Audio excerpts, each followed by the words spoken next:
Hello friends, how are you? I hope all of you are fine. I am Dhara. In last video of your class 7 we discussed chapter number 5. Today we start chapter number 5 in workbook. So first question is fill in the blank so as to make each of the following statements true. तो आपको blanks fill करनी है. तो first है कि a और an blank is the figure formed by two rays sharing a common end point. मतलब कि आपको कहा है कि ऐसी कौन सी फिगर है जो टू रेज से मतलब दो रेज से बनती है और कॉमन एंड पॉइंट मतलब दो रेज से ऐसी फिगर बनती है. तो दो रेज से तो कई सारी, लेकिन आपको क्या कहा है कि उसका दोनों का एंड पॉइंट कैसा है, कॉमन. मतलब ये रे जहाँ पे एंड होता है और ये रे जहाँ पे एंड होता है, दोनों का पॉइंट कॉमन है, मतलब एक पॉइंट ही है दोनों का. तो ये जो है वो कौन सी फिगर फॉर्म्ड हुई, तो ये क्या बना आपका एंगल. तो आंसर क्या आएगा एंगल. फिर सेकंड है ए और an blank angle is an angle that measures less than 90 degree. तो हमने तीन एंगल बेसिक देखा था, तो उनमें से 90 डिग्री से कम. तो हमने तीन कौन कौन सा एंगल देखा थे, तो कि acute angle, obtuse angle and straight angle जो है वो तीन एंगल हमने देखा था. तो 90 डिग्री से लेस देन जो एंगल है उसे हम क्या कहते हैं एक्यूट एंगल. तो आंसर आएगा हमारा एक्यूट एंगल. फिर थर्ड है blank angle is more than 90 degree and less than 180 degree. तो आपको ये जो एंगल वाला कॉन्सेप्ट स्टैंडर्ड 6 में भी आ गया है. ओके, तो 90 डिग्री से ज़्यादा एंड 180 डिग्री से कम, तो वो एंगल हमारा क्या है ऑब्ट्यूस एंगल. ओके, फिर फोर्थ है an angle whose measure is exactly 180. तो जो भी एंगल का मेजरमेंट एग्जैक्टली 180 मतलब स्ट्रेट लाइन है, तो इससे हम क्या कौन सा एंगल कहते थे स्ट्रेट एंगल. तो आंसर में आएगा स्ट्रेट एंगल. फिर फिफ्थ है measure of two complementary angles add up to. मतलब कि मेजर किसका, टू कॉम्प्लीमेंट्री एंगल. तो कॉम्प्लीमेंट्री एंगल जो है, तो मैंने बताया था कॉम्प्लीमेंट्री मतलब कौन से दो एंगल को ऐड करेंगे. तो कॉम्प्लीमेंट्री एंगल मतलब क्या है, कोई भी हमारे पास जो एंगल है वो दो एंगल का सम अगर 90 डिग्री होता तो हम इसे क्या कहेंगे कॉम्प्लीमेंट्री एंगल. तो एड अप टू 90 डिग्री मतलब आपके पास जो भी कोई भी दो एंगल है, मैंने जब भी एक्सप्लेन किया था तब एग्जाम्पल भी दिया था 30 डिग्री प्लस 60 डिग्री. तो 30 प्लस 60 तो क्या आएगा 90 डिग्री. तो ये हमारा एंगल कौन सा बन जाएगा कॉम्प्लीमेंट्री. सेम उसे अगर सप्लीमेंट्री है तो उसका सम क्या आएगा 180 डिग्री. फिर नेक्स्ट है कि measure of an angle which is complement of an angle of 70 degree. Okay, complement तो 70 का कॉम्प्लीमेंट क्या होगा, मतलब दो एंगल का सम कैसा होना चाहिए 90 डिग्री. तो 70 में मैं कितना ऐड करूँ तो 90 आवे, 70 to 80 एंड 90 मतलब मैं 70 में 20 डिग्री ऐड करूँ तो मुझे क्या मिलेगा कॉम्प्लीमेंट्री एंगल. तो हम क्या कहेंगे 70 एंड 20 वो एक दूसरे का कॉम्प्लीमेंट है. ओके, फिर 8 major of an angle which is supplement of an angle 120. Supplement मतलब 180. तो मैं 120 में कितना ऐड करूँ तो 180 आंसर आए. तो 12 प्लस 6 18 मतलब 120 प्लस 60 डिग्री तो क्या हो जाएगा 180 डिग्री. तो यहाँ पे आंसर आएगा मेरा 60 डिग्री. फिर 9th two angles of a linear pair. तो मैंने बताया था कि लीनियर पेयर का कोई भी दो एंगल लीनियर पेयर है तो उसका एडिशन क्या होगा 180 डिग्री. ये सब आपको याद रखना है. ओके, तो लीनियर पेयर कोई भी एंगल्स लीनियर पेयर है तो उसका एडिशन क्या होगा 180 डिग्री. फिर है नेक्स्ट कि one angle in a linear pair is 70 degree. The measurement of the other angle मतलब लीनियर पेयर है तो दो एंगल का एडिशन कितना होना चाहिए 180 डिग्री. तो अगर मैं 70 में कितना ऐड करूँ तो 180 मिलेगा मुझे, तो 110. ओके, तो आपको एडिशन नहीं करना है तो आप क्या करते हैं लीनियर पेयर मतलब 180. तो 180 माइनस आप 70 इसमें से सब्सट्रैक्ट करेंगे तो क्या आंसर मिलेगा आपको 110. तो हमारा आंसर आएगा 110 डिग्री. फिर है 11 angle AOC and angle DOB are vertically opposite angle, मतलब कि वर्टिकली ओपोजिट क्या, तो कैसे, तो मान लो कि ये AOC है, तो यहाँ क्या होगा आपका BOD, ओके। ये AOC एंड ये BOD है, ये एक दूसरे का वर्टिकली ओपोजिट हो गया। तो आपको कहा है कि AOC जो है वो 50 डिग्री है, तो DOB का मेजरमेंट बताओ। तो मैंने ये लीनियर पेयर एंड वर्टिकली, तो लीनियर पेयर में क्या बताया था कि लीनियर पेयर जो है वो एंगल का एडिशन कितना होगा 180 डिग्री। दो एंगल्स जो लीनियर पेयर में है तो वो दोनों का एडिशन 180 डिग्री होता, तो उसको हम कैसे फाइंड करते हैं वर्टिकली ओपोजिट। तो वर्टिकली ओपोजिट एंगल है तो उसका मेजरमेंट कैसा होता है सेम, मतलब कि यहाँ एंगल जो है उसका जितना भी मेजरमेंट है वो उतना ही मेजरमेंट उसका ओपोजिट एंगल जो है उसका होता है, तो इसलिए आपको मेजर करने की कुछ ज़रूरत नहीं है। तो यहाँ AOC 50 डिग्री है तो DOB भी कितना होगा 50 डिग्री, तो आंसर हमारा आएगा 50 डिग्री। फिर 12 कि if two line intersect each other blank pairs of vertically opposite angles are form. तो मतलब मान लो कि यहाँ ये पहली लाइन एंड दूसरी लाइन, ये दोनों लाइन एक दूसरे के साथ इंटरसेक्ट हुई, तो वर्टिकली ऑपोजिट एंगल की कितनी पेयर, आपको पेयर पूछा है, मतलब ये सामने वाली ये एक पेयर और ये वाली दूसरी पेयर, कितनी पेयर बनी 2, तो आंसर आएगा हमारा 2। फिर है 13 vertically opposite angle of an acute angle is blank angle, okay. Vertically opposite acute angle मतलब 90 डिग्री से कम एंगल, ओके। तो कोई भी 90 डिग्री से कम तो कितने भी एंगल्स हो सकते हैं 30, 35, 60, 65, 67, तो वो जो 67 है, ओके, मान लो कि कोई एंगल जो एक्यूट एंगल मैंने 67 लिया तो उसका ऑपोजिट एंगल भी 67 ही होगा, मतलब ये एक एक्यूट है तो उसका ऑपोजिट भी एक्यूट ही होगा, तो आंसर क्या आएगा acute angle, okay. Obtuse angle है तो उसका ऑपोजिट ऑब्ट्यूस ही आएगा, ओके। स्ट्रेट है तो उसका ऑपोजिट वर्टिकली ऑपोजिट स्ट्रेट ही आ सकता है, मतलब कि vertically opposite angle always equal ही होता है। फिर 14 है vertically opposite angles are blank in measure, मतलब उसको मेज़र करने के लिए तो वो दोनों के साथ इक्वल होता है, यहाँ 50 है तो यहाँ भी 50 ही होगा, तो vertically opposite angles are equal in measure, मतलब दोनों को आप इक्वल करें मेज़र करेंगे तो यहाँ 50 डिग्री हुआ तो इसको भी 50 डिग्री ही होता है, तो मेज़र करने में दोनों कैसा है इक्वल। फिर 15 two lines lying in the same plane that do not intersect, तो ये डेफिनेशन अगर आपने पढ़ी है ध्यान से समझी है तो आपको मालूम हो जाएगी एक सेम प्लेन में जो है तो ऐसी लाइन दो एक दूसरों को इंटरसेक्ट नहीं होती, तो ये लाइन को हम कौन सी लाइन कहते थे पैरेलल लाइन, तो आंसर हमारा आएगा पैरेलल लाइन्स, ओके। नेक्स्ट है question number 2, fill in the blanks by selecting the proper alternative from those given in the brackets, मतलब आपको ब्रैकेट में 3 ऑप्शन दिए हैं उनमें से आपको चूज करना है।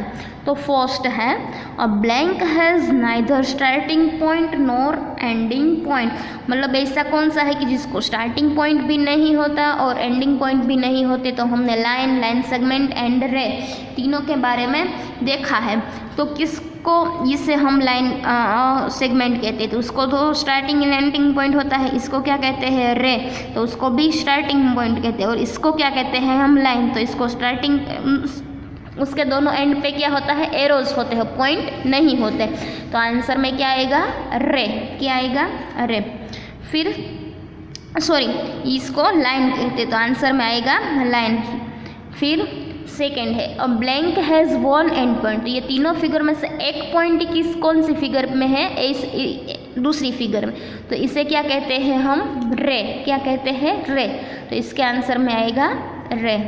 फिर थर्ड है ray P Q is represented as, मतलब रे को कैसे पी क्यू है और रे की साइन ये 3 में से कौन सी है रे, तो ये दूसरी है, याद रखना तीनों साइन, ये लाइन सेगमेंट, ये रे एंड ये वाली लाइन, तो जो है वो आपको क्या कहा है रे, तो रे की कौन सी साइन है ये दूसरी वाली, तो ऐसा कहा है यहाँ लास्ट ऑप्शन रे पी क्यू, तो आंसर आएगा ये थर्ड। फिर फोर्थ, रे ए बी एंड रे ए सी फॉर्म्स, मतलब ए बी एंड ए सी मतलब तो ये आपके पास ये एक रे है ए बी एंड ये दूसरा है ए सी, सॉरी ये तो बी सी हुआ, तो ए सी है तो ऐसा एंगल नहीं बनता।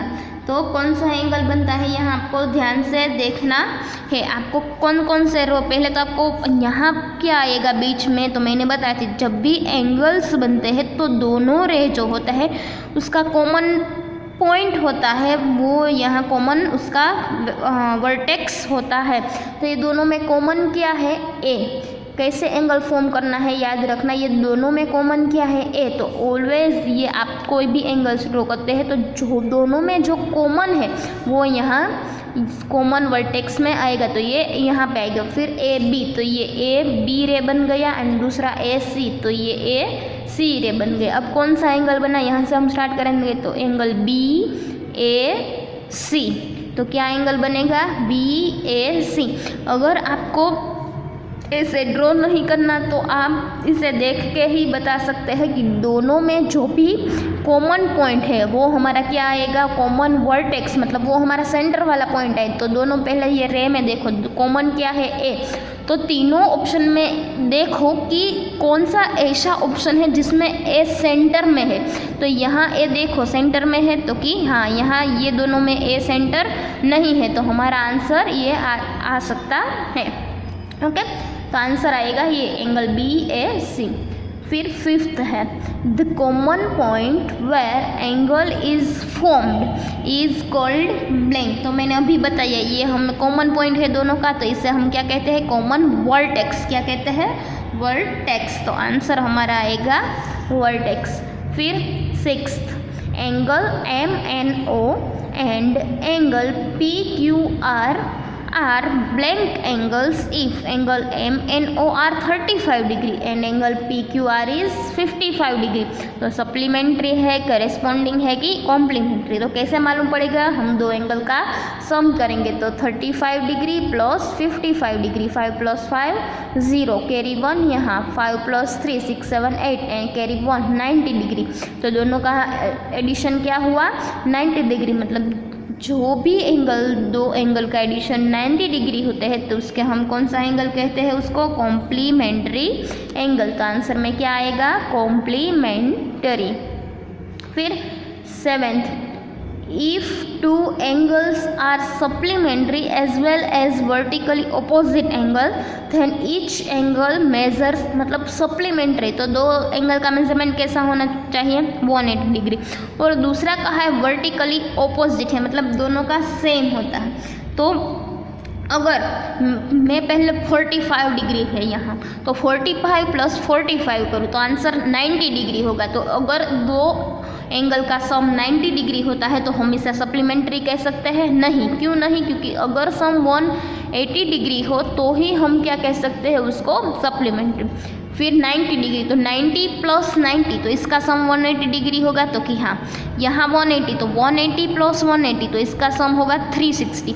तो इन तीनों ऑप्शन में जो भी ऑप्शन का सम सप्लीमेंट्री दिया है, मतलब कि 180 होता है, वो एंगल हमारा आंसर में आएगा। तो क्या किसका सम हुआ 180, 90 + 90, तो आंसर में आएगा हमारा 90 डिग्री। ओके, फिर 8 है, if two parallel lines are intersected by a transversal then a pair of alternate angle is. Two parallel line मतलब ये पहली एंड दूसरी, और ट्रांसवर्सल किसे कहते हैं, ट्रांसवर्सल मतलब कि कोई भी जो लाइन है वो दो या तो दो से ज़्यादा लाइन को अलग अलग पॉइंट पे इंटरसेक्ट होता है, तो उसे क्या कहते हैं, ट्रांसवर्सल। मतलब ये हमारा क्या बना, ट्रांसवर्सल। तो ट्रांसवर्सल से अल्टरनेट एंगल की कितनी पेयर बनती है, तो अल्टरनेट एंगल मतलब ये और ये वाला, तो ये एक एंड यहाँ दूसरी। ओके। तो अल्टरनेट एंगल इज, सॉरी आपको कहा है कि अल्टरनेट एंगल जो बनता है मतलब यहाँ ये एंगल का जो मेजरमेंट होता है, तो मैंने बताया था इसका अल्टरनेट क्या होगा, ये वाला। तो यहाँ जितना भी मेजरमेंट है उतना सेम मेजरमेंट यहाँ होता है, तो ये याद रखना है आपको।